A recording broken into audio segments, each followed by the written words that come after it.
जय हिंद साथियों। तो समझते हैं कल के डेट में एनआईएस डीएलएड को प्राथमिक शिक्षक भर्ती में सम्मिलित किए जाने के संबंध में उत्तराखंड हाईकोर्ट ने क्या कुछ नया जजमेंट जारी किया है। ऐसे में उन्होंने जो फैसला सुरक्षित रखा है उसका आगे चलकर क्या प्रभाव पड़ने वाला है एनआईएस डीएलएड अभ्यर्थियों के आगामी शिक्षक भर्ती में सम्मिलित किया जाने के संबंध में। और सबसे महत्वपूर्ण बात यहाँ पर यह होने वाली है कि एक लंबे इंतजार के बाद कल की सुनवाई को लेकर क्या कुछ नई स्थितियाँ आगे चलकर बनेंगी।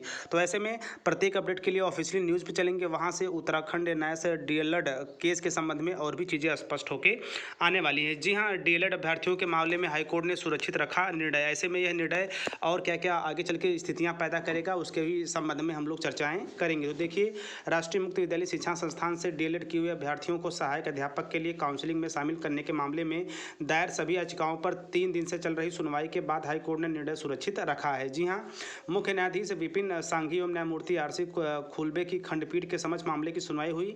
नंदन सिंह बोहरा, निधि जोशी, गंगा देवी, सुरेश चंद्र, गुरु रानी संगीता देवी और गुरमीत सिंह ने हाईकोर्ट में याचिका दर्ज कर राज्य सरकार के 10 फरवरी 2021 के शासनादेश को चुनौती दी थी। याचिका में कहा गया था कि उन्होंने 2019 में एनआईएस से दूरस्थ शिक्षा माध्यम से डीएलएड किया था। उनके इस डिप्लोमा को मानव संसाधन विकास मंत्रालय और एनसीटी से मान्यता मिली हुई है। याचिकाकर्ताओं का कहना है कि 16 दिसंबर 2020 को मानव संसाधन विकास मंत्रालय, 6 जनवरी 2021 को एनसीटी और 15 जनवरी 2021 को शिक्षा सचिव ने उन्हें सहायक अध्यापक प्राथमिक की नियुक्ति प्रक्रिया की काउंसलिंग में शामिल करने के लिए कहा था। लेकिन सरकार ने 10 फरवरी 2021 को यह कहते हुए उन्हें काउंसलिंग से बाहर कर दिया कि सरकार के पास कोई स्पष्ट गाइडलाइन नहीं है। इससे पहले याचिकाकर्ताओं के समस्त शैक्षणिक प्रमाण पत्र जमा हो चुके हैं। सहायक अध्यापक प्राथमिक में 2648 पदों पर भर्ती प्रक्रिया चल रही है। ऐसे में अभी भी हम या इस न्यूज़ के माध्यम से यह स्पष्टीकरण निकाल सकते हैं कि हम लोग का जो फाइनल जजमेंट है वो सुरक्षित रखा गया है। संभवतः आगे की सुनवाई में चीज़ें क्लियर हो जाए। ऐसे में 2246 पदों का जो सफ़र है एनआईएस डीएलएड अभ्यर्थी जिसे लेकर काफ़ी लंबे समय से संघर्ष भी कर रहे हैं, जल्दी आई होप वो सब चीज़ें क्लियर हो जाए और एनआईएस डीएलएड अभ्यर्थियों को नियुक्ति पत्र काउंसलिंग प्रक्रिया में सम्मिलित किया जाए और आगे चल के उन्हें शिक्षक पद पर भी विद्यमान किया जाए। ऐसे में उत्तराखंड हाईकोर्ट की तरफ से डीएलएड अभ्यर्थियों के मामले में हाईकोर्ट ने सुरक्षित अपना फैसला रखा हुआ है। आगे की डेट में बहुत सारी चीज़ें क्लियर हो जाएंगी।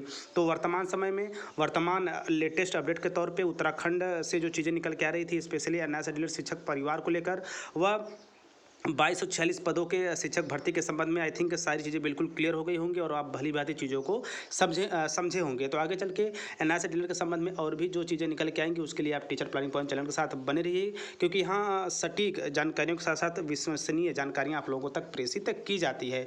तो बिल्कुल इसी तरह अपना संघर्ष जारी रखिए, एक दिन सफलता अवश्य कदम चूमेगी। तो मिलते हैं नेक्स्ट वीडियो में नेक्स्ट इन्फॉर्मेशन के साथ। तब तक स्वस्थ, व्यस्त और मस्त रहिए। जय हिंद, वंदे मातरम।